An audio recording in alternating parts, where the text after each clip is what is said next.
Now, how do you know she was drinking vodka and Visine? Because that's what she had mixed together. And that was the day before. How do you know she had mixed Visine with her vodka? Because that's what she did. Mm-hmm. There's still some distance there, right? That was the day before. Again, there's a night that goes by. Ms. Kurczewski is thinking. And the next morning, on the 11th, I want to talk again. I've got more information. She did, one time, the whole time I've known her, she drank one bottle in front of me. Just one time. One bottle. And she never did that afterward. I was so upset and hurt by it because I didn't want her to do this. I didn't think it was the best way to go. She was trying everything. 2 days ago, this person is saying, I've never seen her drink it ever, ever. And now she's drinking a whole bottle of it in front of her. This is the same day. The water didn't taste like anything in the vodka. She liked it because she got like a little more of a buzz off of it. Mm-hmm. Ladies and gentlemen, not one doctor or expert told you that that is factual at all. Dr. Thomas testified that she is unaware of anything that would suggest people are drinking tetrahydrozoline because of some euphoric or buzz. Dr. Bedritsky said the same thing. Even Dr. Spiller said that's not a symptom or side effect of drinking tetrahydrozoline. Again, the intent is to mislead.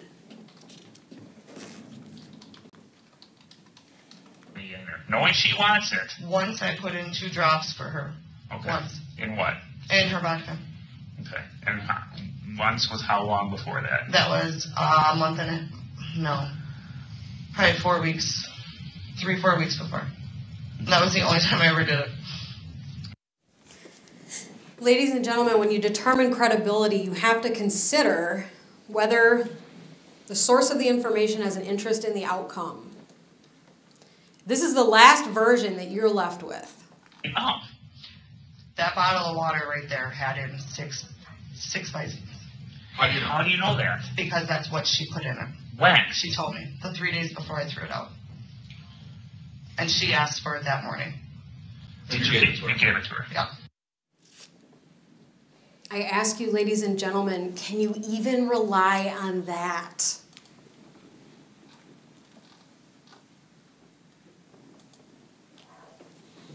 Credibility is again questioned as we begin this wild goose chase. On July 12th, there's the first little piece of information about things that are hidden away. And before you even dive into this, I want you just to think, why in the world would someone hide these types of items? Nonetheless, it starts with the BMO lockbox. Get me out.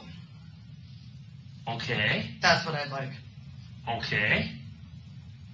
Check her Bemis Harris. Her BMO Harris bank. Okay. She has a lockbox. I thought you said this was a storage shed. That's where she put her items. No. This is a BMO Harris lockbox now. Correct.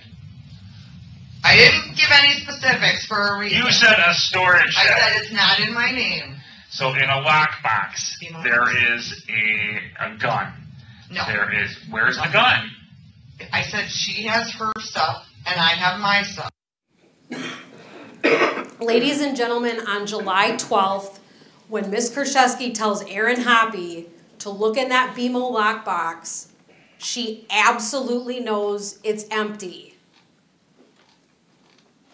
Because she was the last one there with her mom the day after Lynn Hernan died. And in April of 2019, before these interviews, she surrenders that box, signing that there's nothing in it.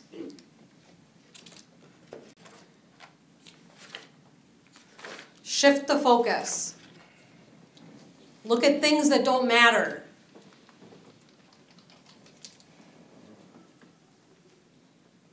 She has a new layer to this whole story then. Tell us where you buried this stuff. No, I'll tell you. Where'd you bury it?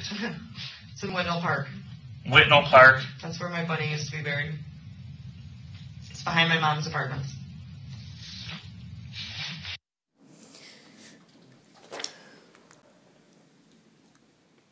Again, why,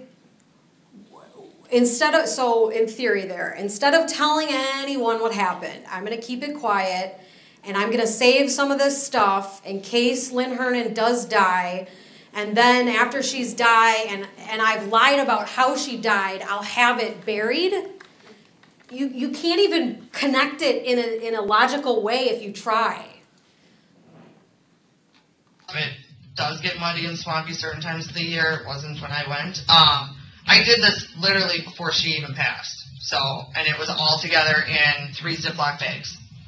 Or is it in a box or anything? Nope. Or it's just 3 Ziploc bags. I just bags. kept Ziploc bagging it, and then the freezer bags. And how far down? I would say about 4 to 5 feet. 4 to 5 feet? Yep. Are you kidding me? 4? I don't know. I guess. 4 feet? Hold on. You understand? You're Maybe just not. over 4 feet. Okay, like this. What is this?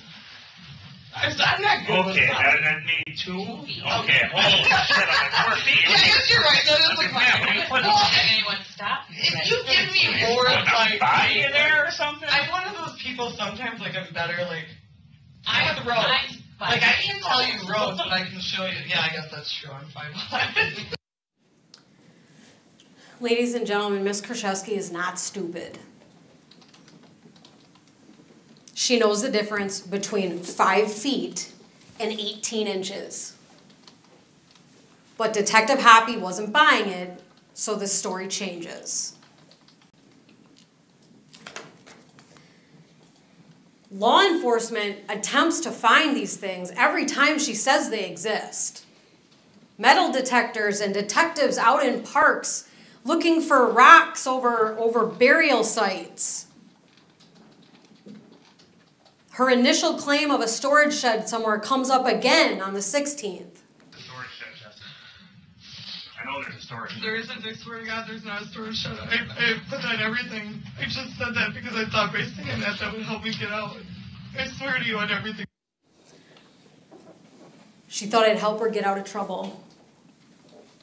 That's why she said that.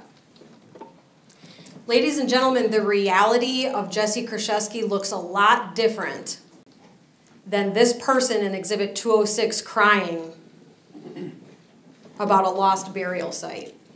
The reality of this person, her acts, words, and statements, is that she is accessing documents about criminal poisoning in July of 2018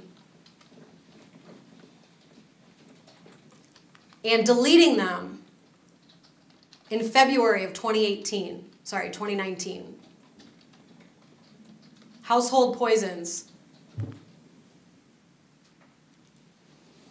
Arsenic trioxide.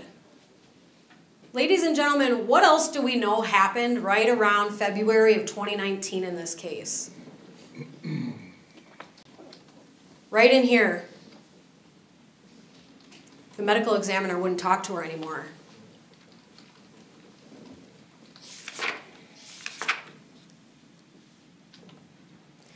The reality of this case, ladies and gentlemen, is that this is someone with a fair amount of poison research on her own phone. This is someone who has profited over $144,000 before death and over $80,000 after.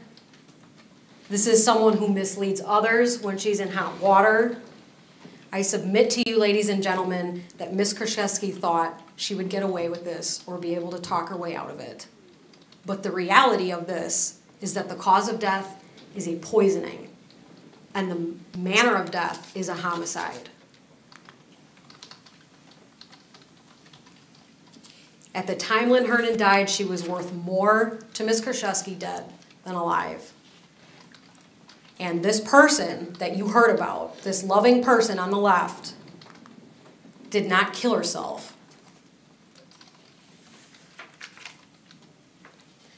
Based on all the facts and evidence that you've seen, The state is going to ask that you return 3 verdicts of guilty in this case. Thank you. All right, thank you. At this time, I'm going to give